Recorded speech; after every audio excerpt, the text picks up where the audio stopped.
Buenas noches y bienvenidos. Welcome everyone to our last LEA presentation of the year, Bridging Art and Architecture, a conversation with artist Carolina Otero and curator Rosanna Orlando. I am Linda Camacho, committee chair for LEA, AIA in Houston, Latinos in Architecture. Some of you are aware of what our organization does, but I would like to take this moment to inform those that are visiting us for the first time to talk about a little about LEA. Latinos in Architecture Houston strives to bring awareness of Latino culture through architecture, art, cuisine, music, and language. LEA provides mentorship opportunities for middle school, high school, and college students, as well as professional development opportunities and spotlighting the architecture and culture of Latin American countries. Visit aiahouston.org and become a LEA member. Everyone is welcome to join. Stay tuned for our next year's events. We have several lined up for 2021. At the end of the program, we would like to take questions from the audience. Please use the Q&A function to type in your questions. Now it's my pleasure to introduce our guest speaker and moderator for the evening. Rosanna Orlando, a curator, is a museum specialist with extensive knowledge of art history. As an independent art curator and consultant, Rosanna has led several curator projects, a variety of art education programs, and mentoring. Rosanna was born and raised in Caracas, Venezuela, and has lived in the United States since 2003. Hola, Rosanna. Rosanna, buenas noches. Hello. Hello, Rosanna. Here, sorry. Hola. Oh, good. I was worried that we had lost you there. Yes, Hola. no, I was just, on mute and starting the video, all that. No problem. Welcome. Thank Now, let me introduce Carolina Otero. She's a visual artist. She is a graduate of the Cooper Union for the Advancement of Science and Art in New York City. She has developed her artistic career in different culture surroundings, such as the United States, Norway, France, and her native country, Venezuela. She has had solo and group exhibitions in Venezuela, Norway, France, and the United States of America. We are so excited to have Rosanna in conversation with Carolina this evening.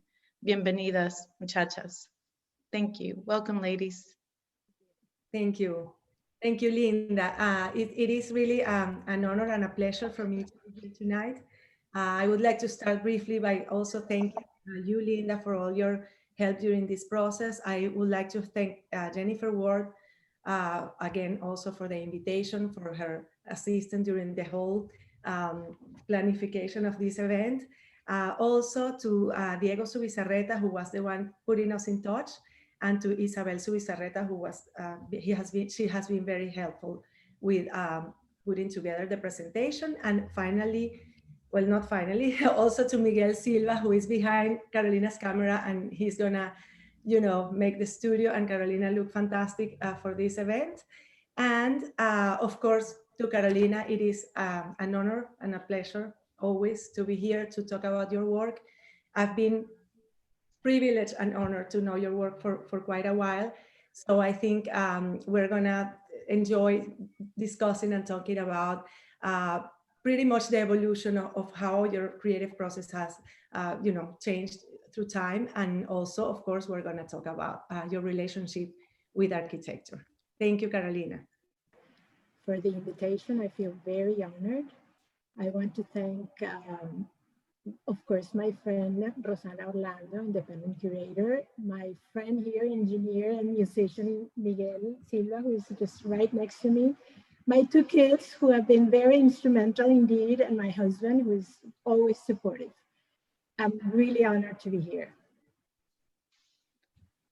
Okay, Carolina, I think, well, I see you are, of course, in your studio. I know your studio very well, and it's lovely to have you there. And I would like to start this conversation because, of course, I mean, not everybody know you the way I do.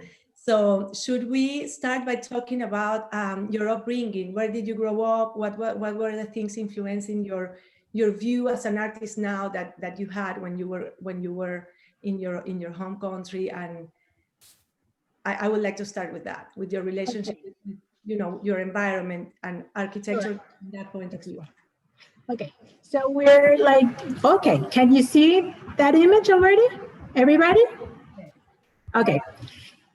Okay, so this is a view from my studio, or what used to be my studio and my house in Venezuela. And it's called San Antonio de los Altos, and it's to the southwest of Caracas.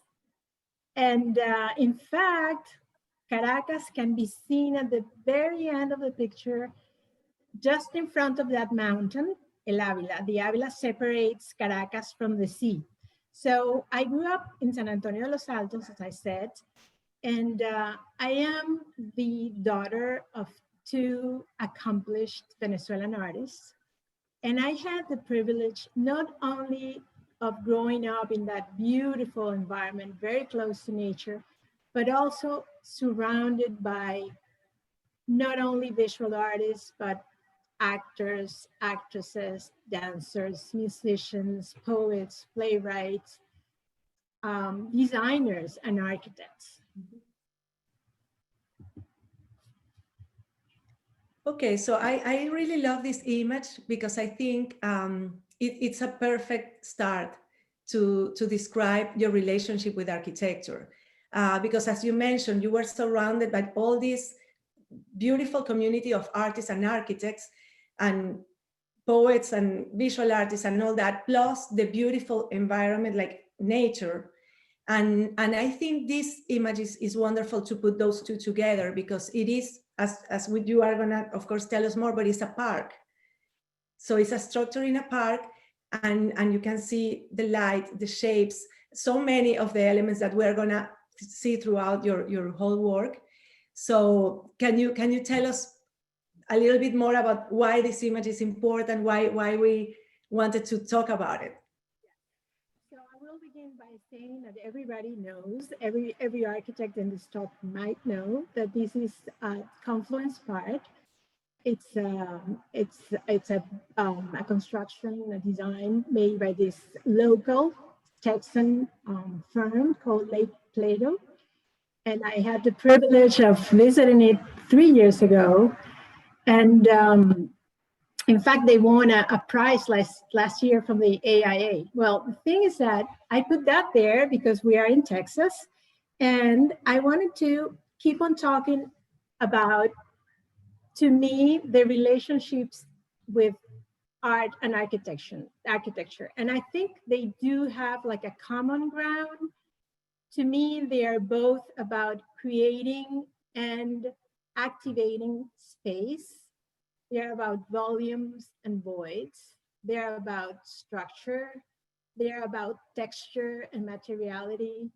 They're about patterns, both of them. And one very, very important thing, they're both, to me, multi-dimensional, in the sense that they have this very material, concrete nature, and they can touch your soul. So I'm going to show you few images I chose. This used to be my house in Venezuela.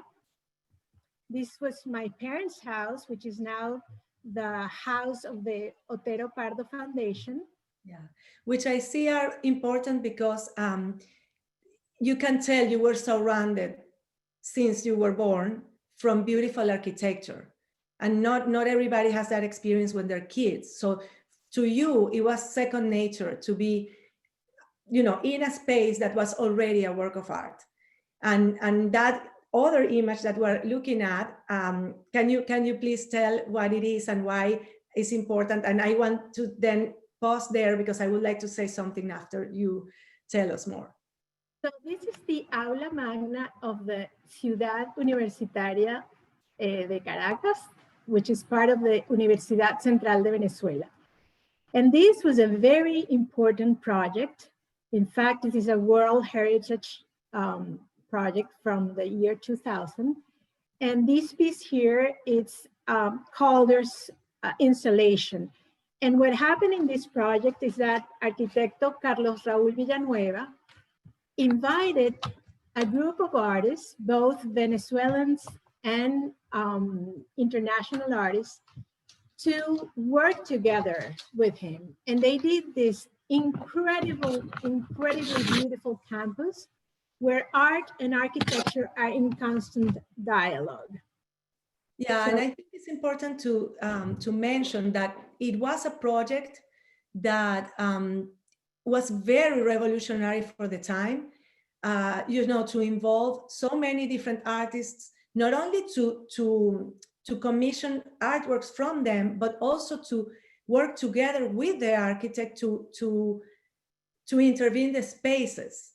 And that is, I think, what is most interesting about that space, the whole campus of the Universidad Central de Venezuela, because it is a perfect example of an integration of art and architecture. And keep that, I mean, I'm talking to the audience now, keep the last image in mind, the shapes of that ceiling, because then to me, it was a beautiful surprise to find those shapes in your work. Yeah, those. But we're going to talk about it later, but just for everybody, just keep those shapes in mind. And then the following images that you were showing are different areas from the university, right? And different buildings. Yeah, so this is a mural by painter, local painter, which, by the way, they were the contemporary then, but they are all modern painters and artists. So this is by Pascual Navarro. This is a mural my father designed for the library of the School of Engineering. Mm-hmm. And that's what I was mentioning about intervening the spaces, right? It's the library, but the outside is a complete work of art. So that relationship is, I think, is wonderful. And I can see how to you that was a very instrumental in your upbringing. And yeah, we can continue now with other beautiful I would images. like to say a little thing about the Universidad Central and the City University of Caracas. I really encourage you to get into, research a little bit, because it's fantastic. It's really, really something. Okay, so I'm going to keep on going here. And this is, of course, the Campo Santo, the baptistry of Pisa in Italy.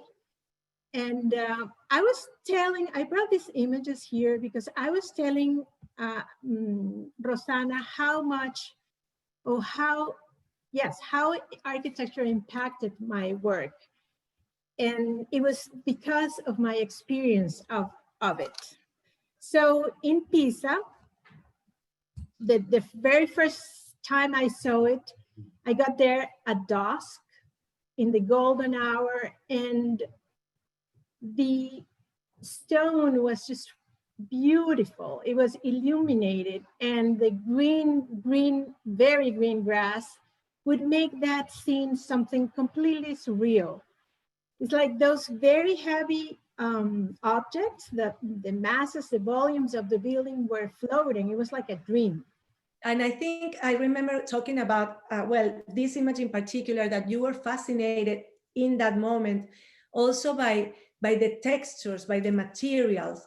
And that is something that you kept for life, that love for the appreciation of the different materials, how the light is reflected depending on the material it is, it's placed. And then, of course, scale is another important element, which we're going to talk a little bit more probably in the next slide, where you mentioned, of course, this is the Vatican, and we were discussing how the feeling, and I have been there too, and I had exactly the same experience, where you feel it's an enclosed space, but you don't realize how big it is. I mean, you walk and walk and walk, and it's just, you lose complete, the feeling of proportion is completely lost in that space.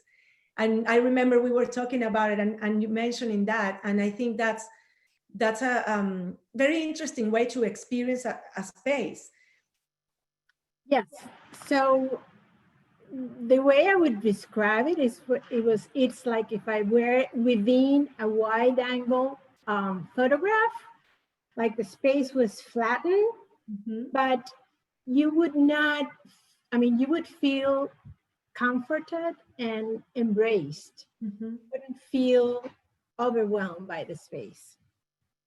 Exactly. Okay, and here comes this beautiful image that the way we talked about it was beautiful because, well, I had the pleasure to read to some of your biographical notes, and I loved the way you described your first trip to Europe. Because, well, the way you describe it is so special. And I think that's an image of one of the towns you visited during that time. And I would love for you to tell us more about that trip. What happened? What did you discover when you came back? What happened? This is the town of Notre Dame, Long, where the cathedral is called Notre Dame de Long. And this is a town to the north of Paris that I visited on my very first trip to Europe. And you were 13, right? You mentioned yes, you were. I was very, very young. It was a vacation trip. And when I went back to Venezuela, Exactly. after visiting the biggest, largest museums in Spain, England, France, we even went to the Netherlands, I went back to Venezuela and just could not stop drawing. I was like crazy. I needed to transmute this experience. So this is a cathedral I drew. It's oil pastels when I went back to Venezuela. And here's another drawing of the Hotel de Ville de Bruxelles.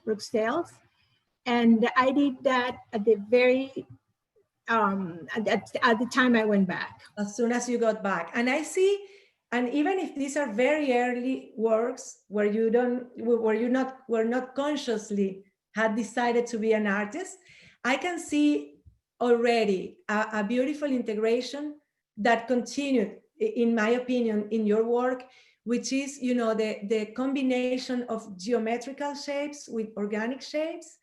I love it. I love how expressive it is, how it moves a little bit away from figuration, but not completely. I think also that is something you kept, and we're going to see it in future works. But to me, it's very interesting that you can see that from you know, so early. So that's fascinating. And I love this image. Yeah, let's talk about this because this is a beautiful image, which to me it's of course a very special architectural space. It has the shapes, the light, structure, all that. But I think it's a perfect moment to start talking about another way architecture impacted your life, because you actually studied architecture. How was that? Can you tell us more? Well, when I was an adolescent, I decided, or I should first say that first trip to Europe and what happened afterward, in a way, defined my vocation. But later on in adolescence, I decided I would not be an artist because I didn't want to do the same things my parents were doing. And also because I was typically lured by like Marxist ideas and ideals, I should say. And I thought architecture would be a more useful to society career, a more socially oriented career. And then what happened is that it was something completely unexpected. My parents decided to move to New York, and I was the youngest in the family, and I had to move with them. So I did one semester of architecture in Venezuela, and then moved to New York thinking I was going to continue my career. But in the first months in New York, as I was learning English, I was also taking like art classes like painting and drawing and sculpture and color theory and few architecture classes. But after those first 6 months, I decided architecture was not my goal.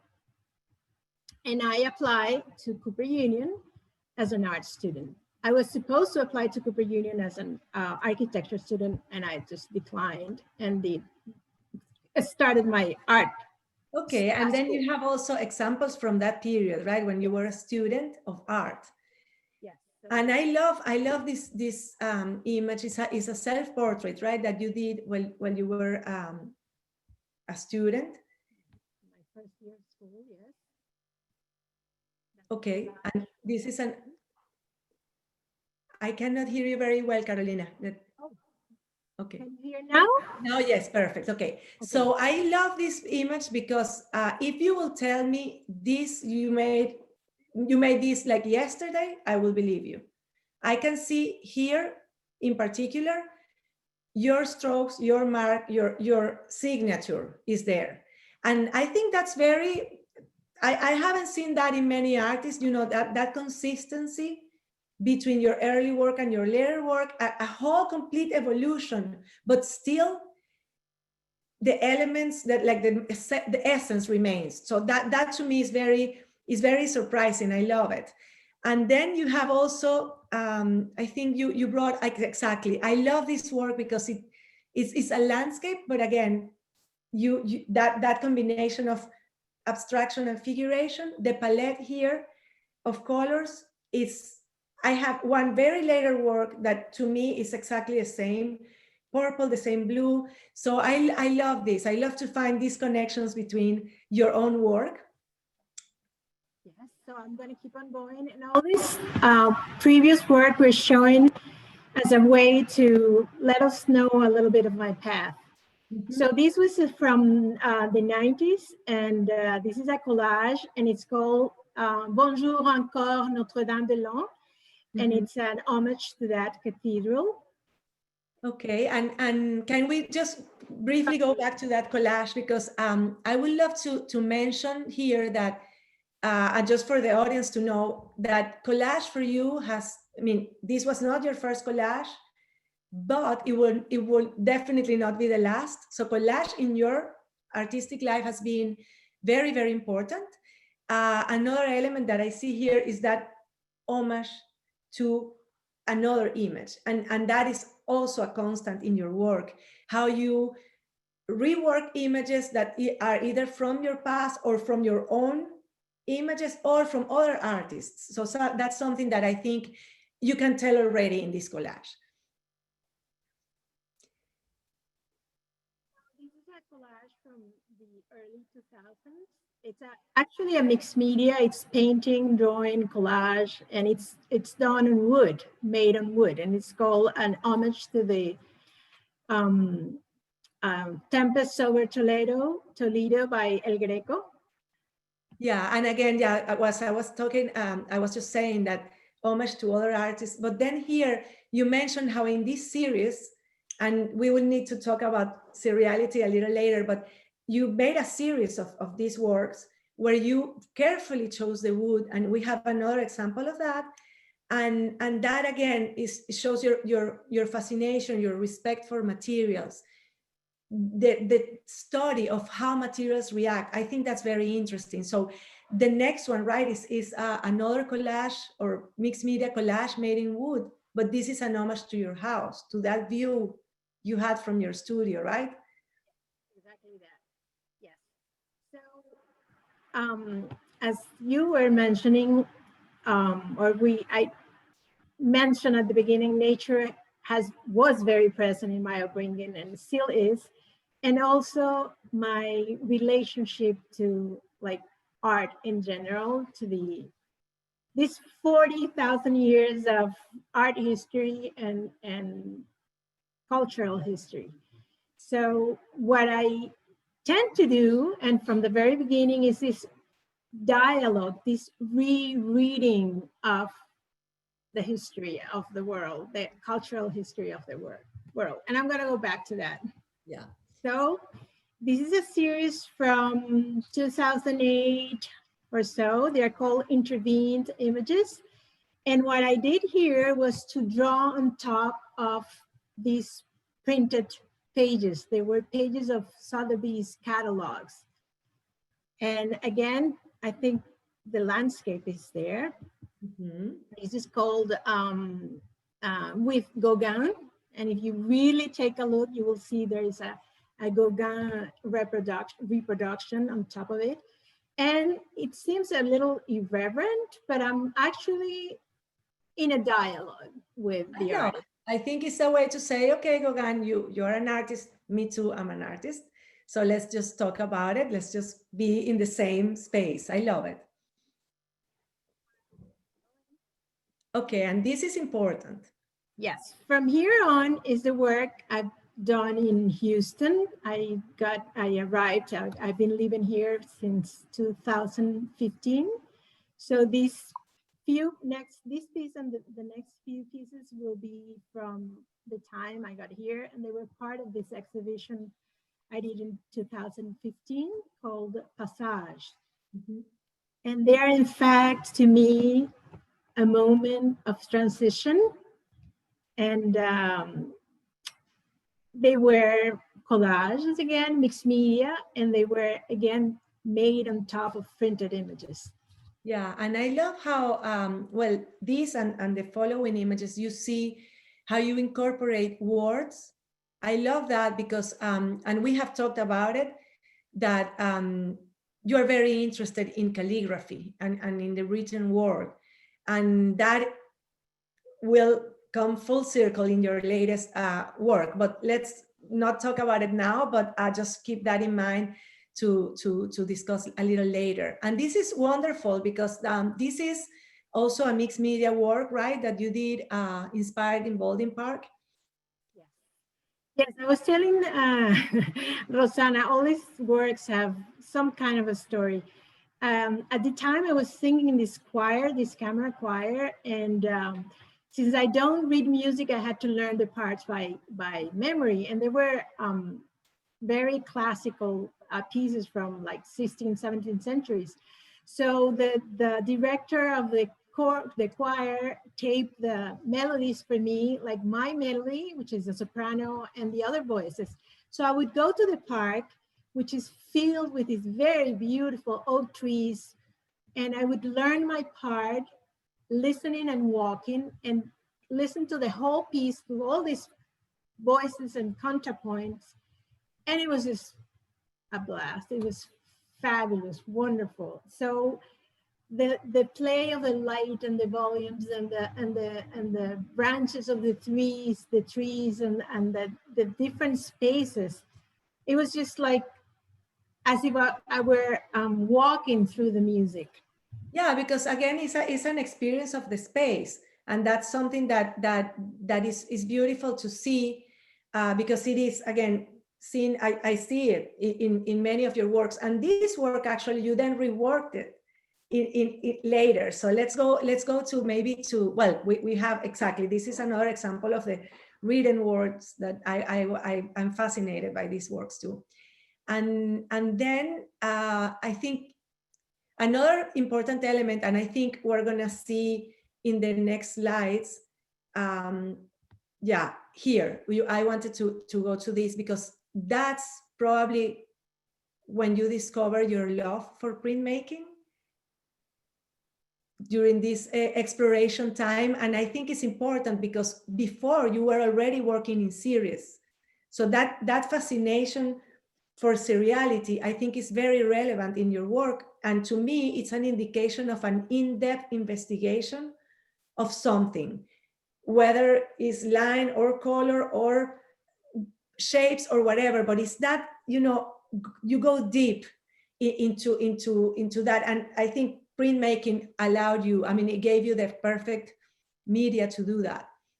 Yes, that's true. So these are a series of work from 2017, and they are called Time Travels. And they resulted in a video collaboration.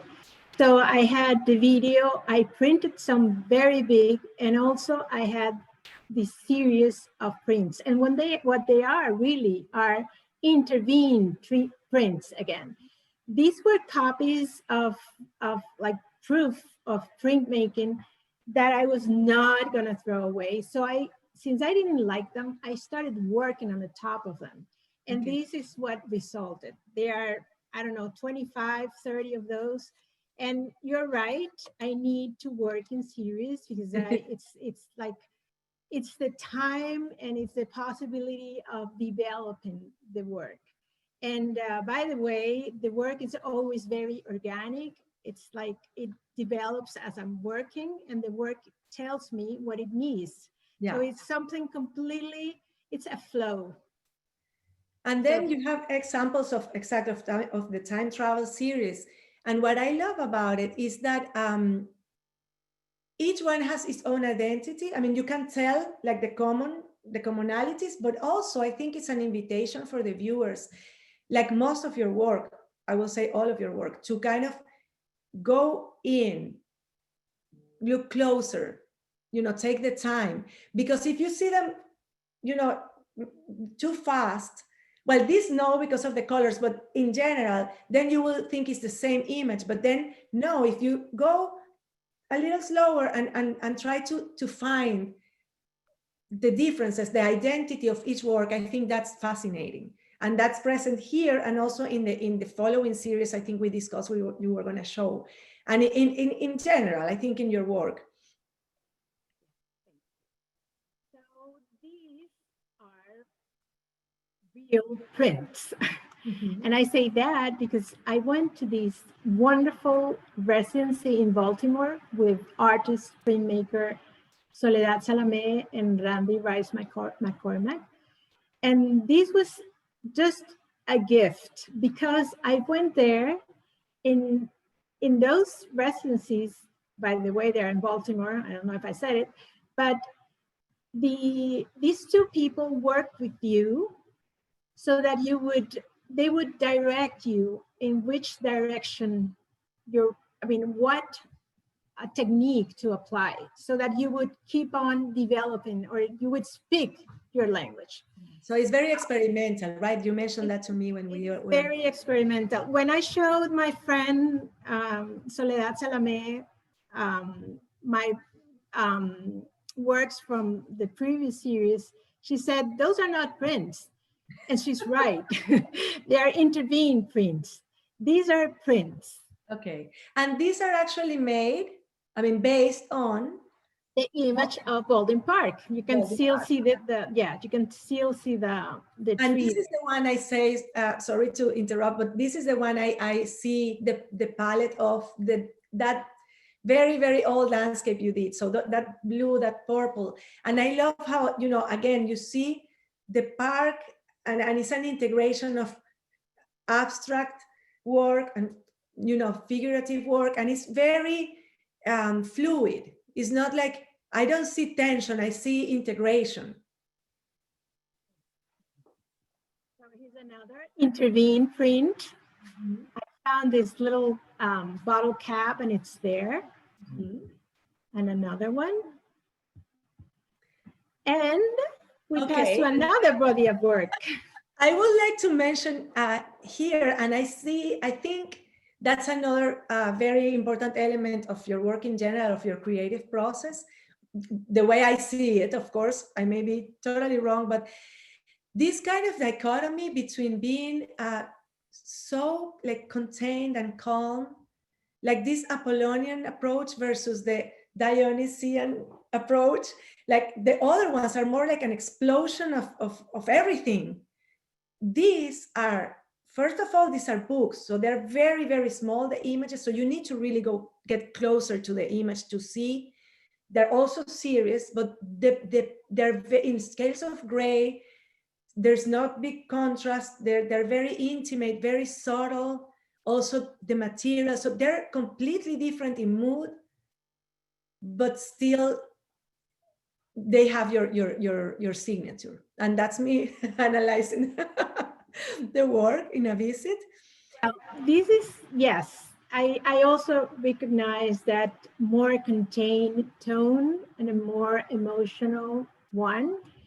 And yes, they are there. They have always been there, and they have very much to do with whatever I am going through, whatever I'm living, because my work is very existential. It's very tied to my life. Yes. So, in fact, I do want to say that when I did time travels, there were these very intense crashes in Venezuela with Protest and the opposition and the government, and they were very tragic because the people in front of the marches, in front of this fight, were students, very young people that were being killed every day. So I did this parallel to that, I mean, to this very strong commotion. And I didn't even realize until a friend told me, but this is war, this is an explosion. So things that I am in a way so connected to my work that I just do it from my very subconscious, I think. It's just directly tied to my source. yeah, and then the books and these all these pictures also I think are a great example because you made this when you were in Houston, and I remember you mentioning to me that of course you have that need to work, but you didn't have that, you know, your supplies or anything when you moved to Houston, and then you started just taking pictures with your phone, with your iPhone, with your cell phone, and this is the result of those images that then you worked in of course later and put together this beautiful and poetic book. So I think that's also important to mention because you in general work with what you have, and that's beautiful because that shows to me like this humble approach, that respect for that whatever you have you will use and you will turn it into these beautiful works. So And that makes me think of the fact again that it's art to me is just a way of living. If I don't do my artwork, I die a little.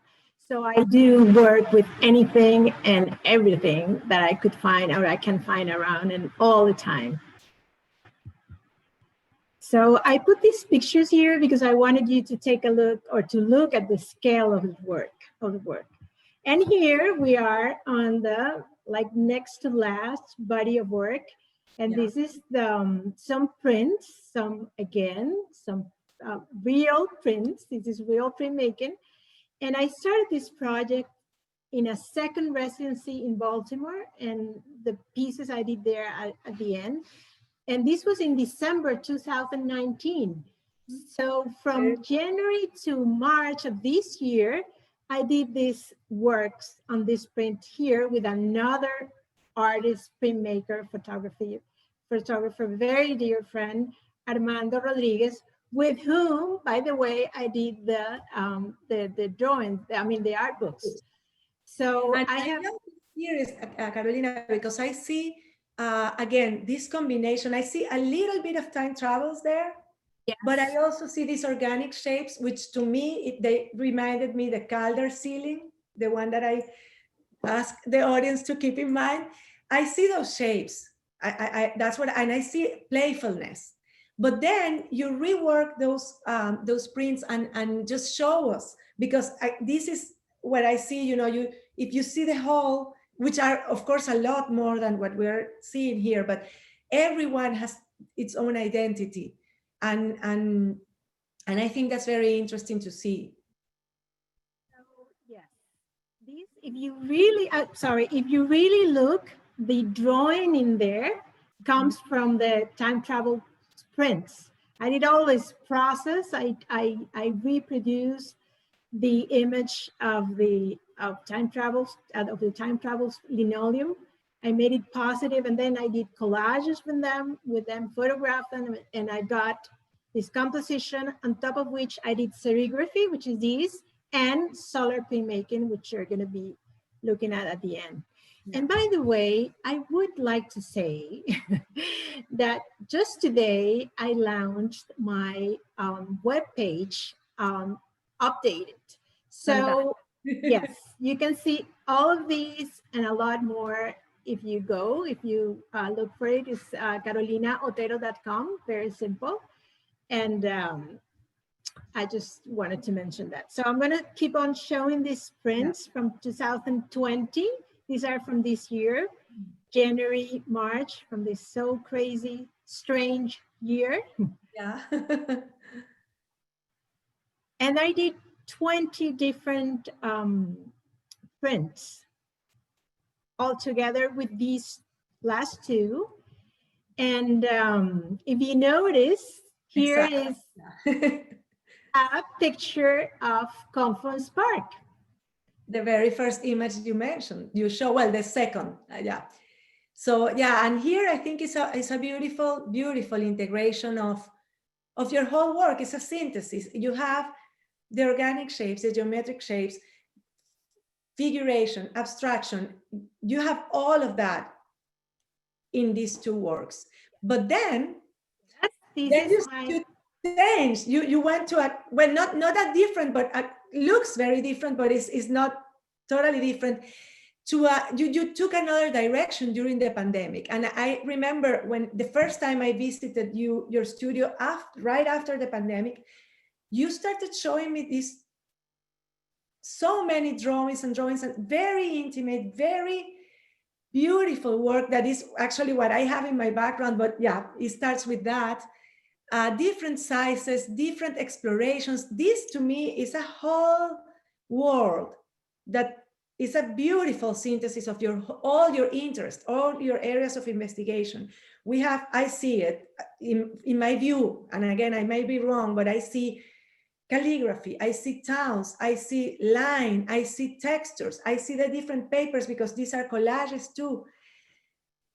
It's just a wonderful exploration. And can you tell us more about how this happened? What was happening in your mind? Well, these are all works from the pandemic, from this time that hasn't stopped. I mean, yet we're still in it. And what I did is like, I just didn't decide. It just happened. I think the pandemic was in a way wonderful for artists in the sense of that we could just work and not be called by anything else. So that's what I did. And it was, of course, I did know what was going on. Of course, I was totally aware of the difficulties of the time, but I decided to just look inside and breathe and work. So all these works are different series of different themes that, again, are to me a dialogue with the history of art and everything that has happened that has happened before, and it's a rereading of my heritage, and yes, they are works in series, and I don't know if you wanted to say something else, Rosanna, about them. No, I'm just amazed by all these. I mean, so many different kinds of works that to me, they're very related, related to each other, that show your process. I think we did great for the time we had, because I think Linda is going to appear any minute to say, let's wrap it up. But it was a pleasure talking to you about your work, Carolina. Thank you so much. Again, I'm always honored, and it's such a pleasure for me. Thank you so much. Well, and there are some questions from our attendees, our guests, so we're not quite wrapping it up, but I do want to give everyone an opportunity to ask their questions, and so you can respond. So Ingrid Labrador has asked, what is your inspiration and which artists are your favorites? Well, my inspiration is everything. It's whatever makes me resonate. It can be a painting, it can be a poem, it can be nature, it can be an experience I go through, it can be music. And I have a ton of favorite artists. Of course, I have few that I love most, and I think the dialogues, the homages tell you a little bit about that. It's always Cézanne, it's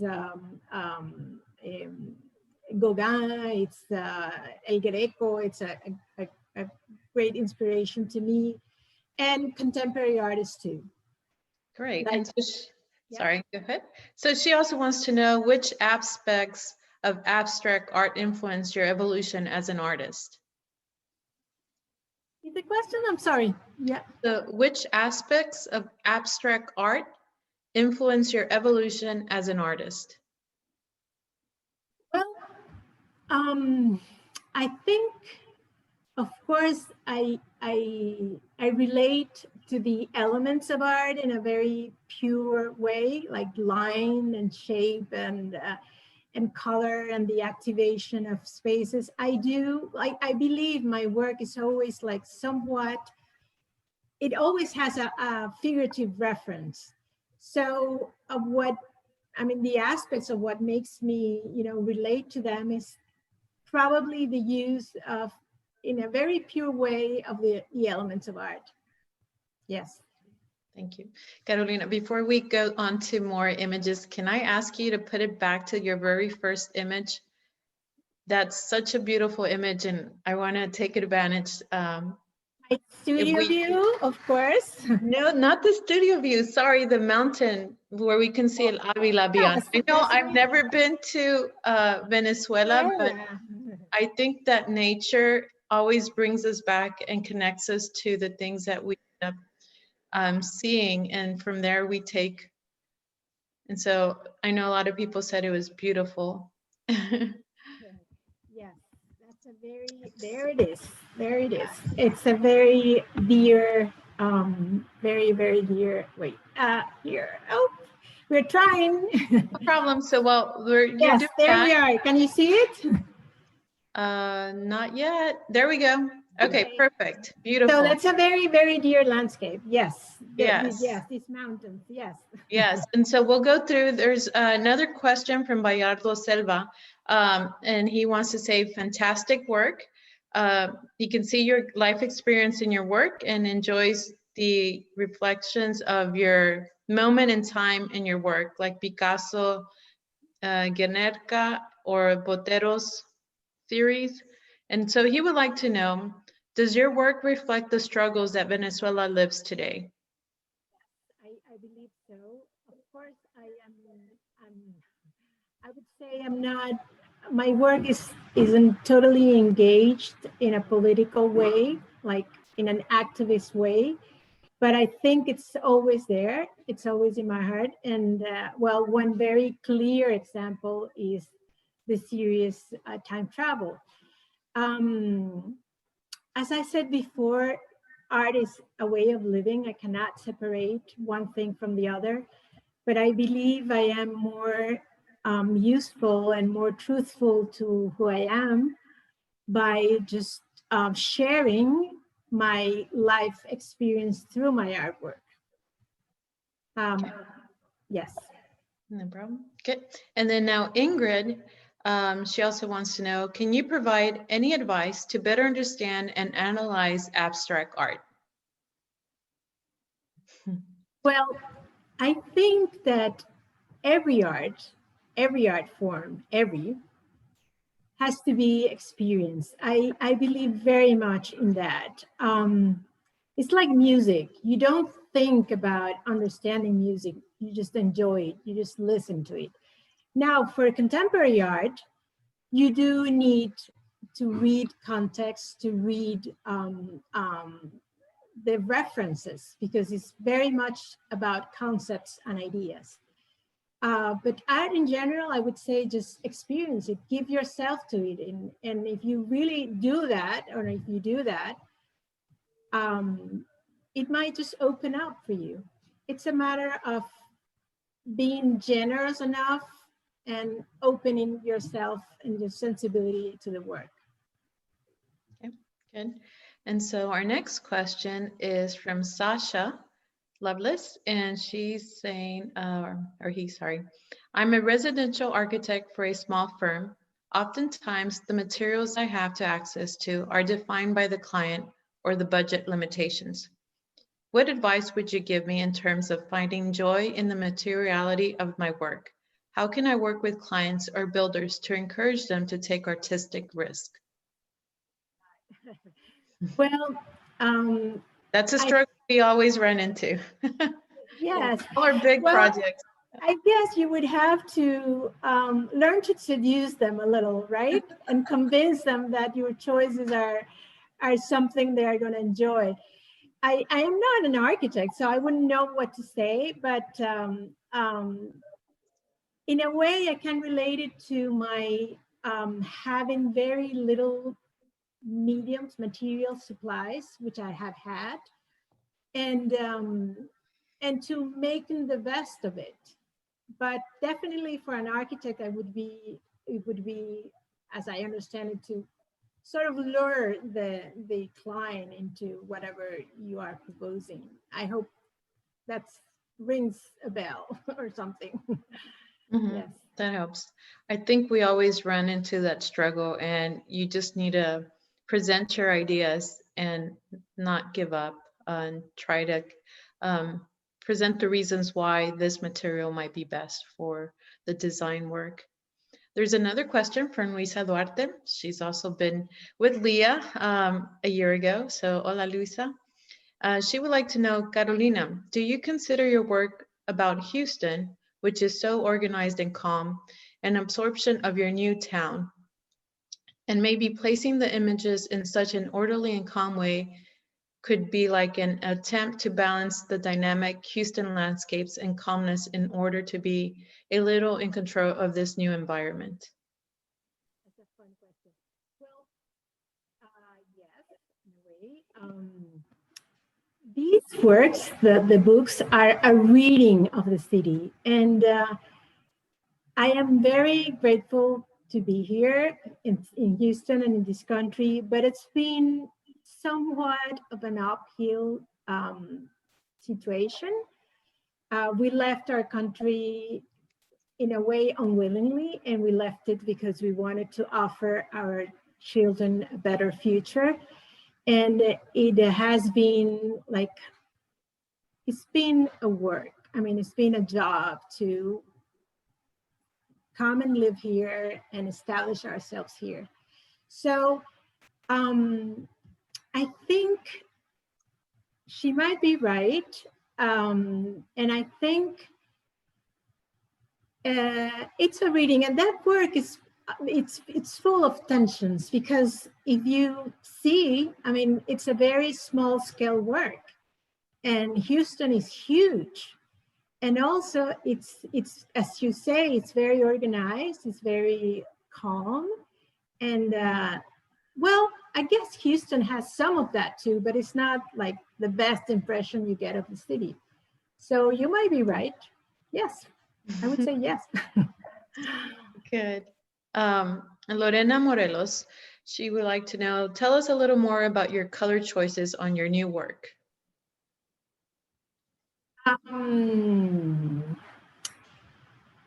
think you mean the very last work, the black and white?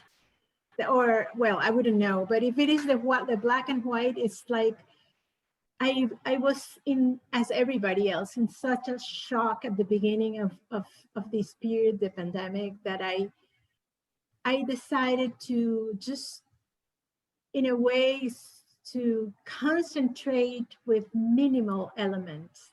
I needed to breathe. I needed to just work in a very simple, direct, and I forget the word, but silent, you know, silent and austere way. That's what I needed, that my soul needed. So the black and white was the best and the simplest. Is that what you have on your background and Rosanna's background? Yes. That's the current work. Yes. Yes. I know someone was also asking that they could see a strong presence. Mario Bravo is asking, they could see a strong presence of black in your artwork. And can you talk about it, please? So I think that kind of wraps it up, or is there more to why black is used? Yes. Well, I think drawing has been very important in my work from the very beginning. If you remember the self-portrait, and there is this thing about the graphic nature of drawing, which it's usually black. So black is there as an expressive medium, as an expressive need. And I think my work is very much about drawing, about handwriting, some sort of expression that is very graphic. Thank you. You're welcome. Hold on, let's see. I don't want to lose track.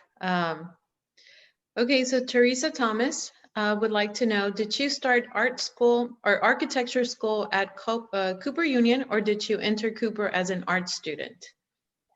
I did enter Cooper Union as an art student. I did one semester of architecture in Venezuela at the Universidad Central, and then another, I took few design and architecture history in New York, but together with the art classes. And it was then that I decided that I would go back to art and leave architecture behind. Okay. And Jorge Science would like to know, is it a conscious decision to work in series? It's a natural. It's just something I need. My work is usually not preconceived. It's as I said, it's very much a flow. So I work in series because I have the need to explore and to develop, and that's what serves me best. So Teresa Thomas, just an FYI, she's also a Cooper Architecture graduate, and she loved your blog on Dor Ashton. She was an exceptional art historian. I loved her class. So just FYI. Lorena Morelos, the ones at the beginning of this year with soft colors. I guess she didn't finish, or was part of, oh, so she's answering your question. Remember, okay. You were asking which one, so she's saying the ones in the beginning of this year with soft colors. Yeah. Well, the choice of color was a choice of my soul. I just needed those colors. They're very quiet. It was a very, just very peaceful time for me. And I guess that reflects that. And in a way, it's the opposite of what time travels was at the beginning, which were those prints and the video, which were very explosive and very dramatic and very much about another experience. Okay. And so our last question and answer part is from Lynn Ray Pardo. She would like to know, do you focus on geometry, shape, color, line, movement, from light to dark, or other individual compositional elements first in your process, or do you conceptualize, integrate image space as a whole right from the beginning of your process? I would say right from the beginning of my process. And I work in a very, let's say, I don't like to say intuitive, but connected way, in a way that I am not making mental decisions as I work. It's in a way, to me, it's like a meditation. You know, I'm in my studio. I am very connected and grounded, and it's a process that happens not exactly from my mind, but it involves my whole self, you know, like a very physical part. Of course, I am, you know, taking, materials or media and making decisions. And I'm also just connecting to my subconscious. It's a very meditative way of working. It's not at all preconceived. It is not at all mental. I'm not thinking, you know, I'm going to draw a square here or a line there. I just do it. Right. If that answers the question. Yes. Well, I also want the audience to know that I actually met Carolina and various Venezuelan artists. Some of them are online, Gerardo Rosales and Luisa Duarte. A couple of years ago, we invited them to present their artwork at our office at Kirksey Architecture. At the time when there was no pandemic, we had, on a yearly basis, we need to remind ourselves about artwork, because sometimes we're so focused with getting projects out that you lose focus of design. And we have Design Month. And so that July, we invited 9 Venezuelan artists, and Carolina was one of them. And so now her son is part of Latinos in Architecture. So life is, the world is small, and it's amazing how now we have your son Diego with us and joining us as well. So it's great. I hope that the rest of the artists continue joining us. We'll love to have the rest of them the rest of the year. And now we got to meet Rosanna Orlando, which is awesome. Always good to have new people involved. Let's see. Oh, and then everyone is saying thank you. There's great work here. Are there any other comments from you before I close? Anything else that she would like to share? I would just like to thank you all again for being here. It's been an honor. And I would also like to invite you to take a look at my website if you feel so. It's been worked out, and I think it's a way to get to know a little more of the work. Thank you so much, everybody. No, thank you for sharing. It's really important for us to show all the artwork from the various cultures in Latin America that we're not aware of, and expose our different artists that we have in here in Houston, and get to have everyone get to know each other. So with that, I would like to thank everyone for participating this evening in our last LEA presentation of the year. We hope you had a great time, and we hope to see you next year. We'll have various events and series and presentations similar to this that will touch and discuss our Latino culture. Carolina and Rosanna, muchísimas gracias. It is a great pleasure that we had you here tonight and in with this series before we all go off into the holidays. And it's a great way to look and take time and think about how we're feeling. I know right now during the pandemic, it's hard, but always look into the positive of things and what we have. Like I said, it was a great pleasure to see how we bridge art and architecture. We do feel like they go hand in hand. And to remind us of why we went into architecture. I think sometimes we lose focus. We're so wrapped up in budgets and deadlines that we don't see the design. And seeing some of those images where you have architecture casting shadows on the background, it was just beautiful seeing your work as well. And this is why we love art and architecture. So thank you, everyone. And we hope to see you next year. Have happy holidays and take care. And we'll see you next year. Thank you. Take care. And then keep an eye out. We're recording this, so we'll send this out so everyone you can share with all your friends and family. And like we say, we like to send this out to students. And if you would like to be part of Latinos in Architecture, just go to AIA Houston and join. You don't have to be an architect nor Latino to be part of it. Just willing to help out the community and learn about the Latino culture. So we appreciate everyone, and take care and have a happy holiday. Adiós, Rosanna, Carolina. Cuídense mucho. Gracias. Thank you so much. Stay safe. You too. Ciao. No. Bye. Bye.